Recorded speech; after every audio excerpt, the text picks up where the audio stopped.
अस्सलामुअलैकुम मुसलमानों, इस शिक्षा की मंदिर को क्यों तोड़ा जा रहा है जिसका नाम मोहम्मद अली जोहर यूनिवर्सिटी है। इनका बनाने वाले का नाम आज़म खान है। उनकी दुश्मनी में इसका नाम मोहम्मद अली जोहर यूनिवर्सिटी है। इसका नाम मुसलमानों के नामों पर रखा गया है। अरे इस शिक्षा के मंदिर के अंदर सिर्फ मुसलमान का बच्चा नहीं, हिंदू, मुसलमान, सिख, ईसाई, इस मोहम्मद अली जोहर यूनिवर्सिटी के अंदर कोई बड़े बड़े घरों का बच्चा नहीं, रक्षा चलाने वाला, मजदूर करने वाला, एक यतीम बच्चा जिसके सर पे उसका बाप का साया नहीं है, इन जैसे 3000 बच्चों का सपना इस यूनिवर्सिटी से जुड़ा हुआ है। आप इस शिक्षा के मंदिर को तोड़कर क्या पैगाम देना चाहते हैं?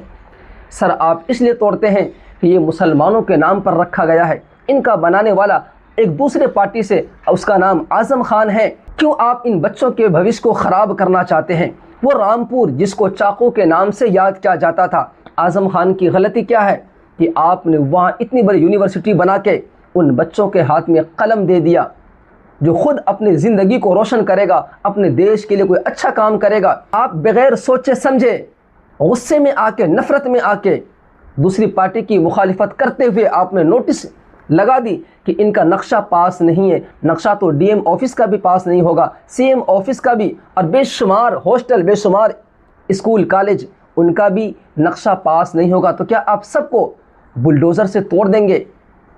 अगर कोई कागज़ में कमी है आप उनको मोहलत दें, वो उस कागज़ को पूरा करें। लेकिन जिस शिक्षा की मंदिर के साथ गरीब के 3000 बच्चों के सपना जुड़े हुए हो, आप उनको लात न मारें, उसकी ज़िंदगी को आप ख़राब ना करें। आप इस तरह का कदम उठाकर आप क्या मैसेज देना चाहते हैं? मोदी जी से, अमित शाह से, योगी जी से, जिसमें कई करोड़ रुपए लगाए हो, आपसे तो इस तरह की कोई चीज़ बनती नहीं, और बनी बनाई को आप तोड़ना चाहते हैं। मेरी प्यारे नाज़रीन, बड़े अफसोस की बात है। ज़रा इसके ऊपर आम इंसानों की क्या राय है, गरीब बच्चों की क्या राय है, और इस पर बैरिस्टर असदुद्दीन ओवैसी साहब ने जो कहा है, मुकम्मल आप इस वीडियो को देखें।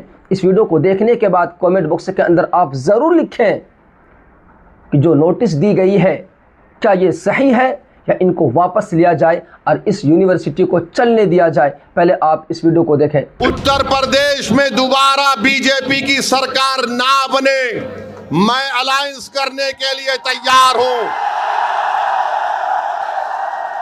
मैं आपके दरमियान में खड़े होकर कह रहा हूं, मैं भी नहीं चाहता कि दोबारा बीजेपी की सरकार बने, मगर अगर ये सेकुलर अपने आप को बोलने वाली पार्टी ये कहेगी कि नहीं, ओवैसी कमजोर है, वो जीत नहीं सकता, उसके पास सिर्फ एक वोट है, वो तुम है। वो क्या कहते हैं, तुम्हारे पास एक वोट है। बिहार में भी यही कहा था कि ओवैसी के पास एक वोट है। मगर याद रखो, मैं ये जो हाथ बढ़ाया हूं, ये कमजोरी की वजह से नहीं, बीजेपी को रोकने के लिए। अगर तुम कमजोरी समझते हो तो याद रखो, ये हाथ जो आज दोस्ती की तरफ बढ़ा है, कल तुम्हारे गिरेबान के तार से भी खेलने तैयार रहेगा। इसके बाद ओवैसी के निशाने पर आया आज़म खान की जौहर यूनिवर्सिटी का मुद्दा। ओवैसी ने आरोप लगाया कि सरकार का मकसद साफ है, वो नहीं चाहती कि मुस्लिम बच्चे आगे बढ़े। आज रामपुर में एक यूनिवर्सिटी को तोड़ने की नोटिस दे दी गई है। रामपुर में आप बताइए, क्या ये नहीं जानते कि उत्तर प्रदेश में कितने मुसलमान बच्चे ग्रेजुएट होते हैं? बताओ, ये जुल्म नहीं तो क्या है कि आज उन 3000 बच्चे जो रामपुर की जौहर यूनिवर्सिटी में पढ़ रहे हैं, आप उसको तोड़ना चाहते हैं। ये बात लोगों के सामने आ गई कि मस्जिद को रोकना है जाने से, मदरसे में नहीं जाना इल्म हासिल करने के लिए, हिजाब नहीं पहनना, सर पे टोपी दाढ़ी नहीं रहना, कॉलेज जाकर तालीम हासिल नहीं करना। ये हुकूमत बीजेपी आरएसएस का एजेंडा ये है कि हमको हर दरवाजा हमारा बंद कर दिया जाए। मैं बीएलएलबी फाइनल ईयर की स्टूडेंट।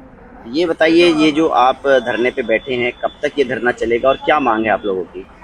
सर, सबसे पहले मैं एबीपी न्यूज़ का धन्यवाद देना चाहूँगी।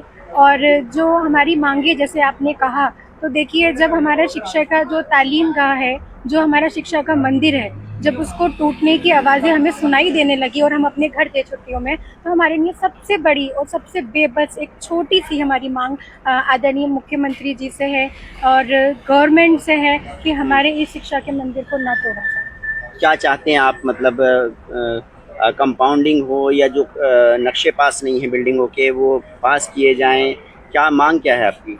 सर, हम ऐसे लोकतांत्रिक देश के नागरिक हैं जहाँ पर अमेंडमेंट का एक संविधान दिया हुआ है, जहाँ पे अमेंड कर करके चीज़ों को आप सही कर सकते हैं। अगर गवर्नमेंट को ये लगता है नक्शे पास नहीं है, अगर इसी मसले को लेकर के चल रहे हैं, तो मैं उनसे कहूँगी कि आप कर दीजिए। और जिस समय आप जिस आधार पे कह रहे हैं, अगर ये तो बिल्कुल सरासर बिल्कुल बेबुनियादी अधिकार है, क्योंकि जिस समय जो एक्ट जो लॉ था ही नहीं, अगर उस समय के लॉ में अगर यूनिवर्सिटी बनी है उस टाइम पे, जिस टाइम पे ऐसा कोई एक्ट नहीं था, और आज उस एक्ट को ला करके बोलेंगे कि आप नक्शे पास नहीं है और हमारी यूनिवर्सिटी को तोड़ दिया जाएगा, ये सरासर फिक्र हो रही है आपको अपनी पढ़ाई की? सर, ये बहुत इमोशनल सब है। और छात्राएं हैं, ये बताइए आपका क्या नाम है? माय नेम इज फिजा खान। कौन सी क्लास में पढ़ती हैं आप? BLLB 3rd ईयर, कहाँ पर पढ़ती हैं? मोहम्मद अली जौहर यूनिवर्सिटी। अच्छा, तो ये धरना आप लोगों का कब तक चलेगा? जब तक कि हमें इंसाफ नहीं मिल जाता, जब तक कि ये जो ऑर्डर है यूनिवर्सिटी को डिमोलिश करने का, ये रुक नहीं जाता। क्या कहना चाहेंगे आप सरकार से? सरकार से सिर्फ मेरा यही निवेदन है कि जो हमारी यूनिवर्सिटी है उसको डिमोलिश नहीं किया जाए। यहाँ पर जितने भी बच्चे आ रहे हैं, उनके माँ बाप ने उनके लिए बहुत सारे सपने देखे, हमारे अपने बहुत सारे सपने हैं, तो उन्हें इस तक। आप बताइए, आप कहाँ से आई, क्या नाम है? Myself Laiba Rahman, I am from Rampur and I am the student of BLLB 3rd year, and today we all are here just for the peaceful protest as our university is facing a demolishing order within 15 days। और आज हम सब यहाँ इसलिए बैठे हैं। देखा आपने, आप भी आवाज़ उठाएं। इस वक्त आप ये न देखें कि आप हिंदू हैं या मुसलमान, सिख है या ईसाई, वो किसने बनाया, बनाने वाला कौन है, और ये देखें कि वहाँ पे पढ़ने वाला बच्चा कौन है, इस घर से है, गरीब फैमिली से है। अरे वो माँ बाप जो कभी सोचा भी ना होगा कि मेरा बच्चा कोई अच्छा साइंसदान बनेगा, अच्छा डॉक्टर बनेगा, अच्छा इंजीनियर बनेगा, क्योंकि उसकी इतनी हैसियत नहीं है। ऐसे बच्चों के लिए उनका गेट खुला हुआ है, गरीबों के लिए, यतीमों के लिए, कम से कम कमाने वालों के लिए। लेकिन आप इस शिक्षा के मंदिर को जब गिरा देंगे ना, तो फिर याद रखें, अगर ये गिरा देंगे तो कई बच्चों का सपना टूट जाएगा।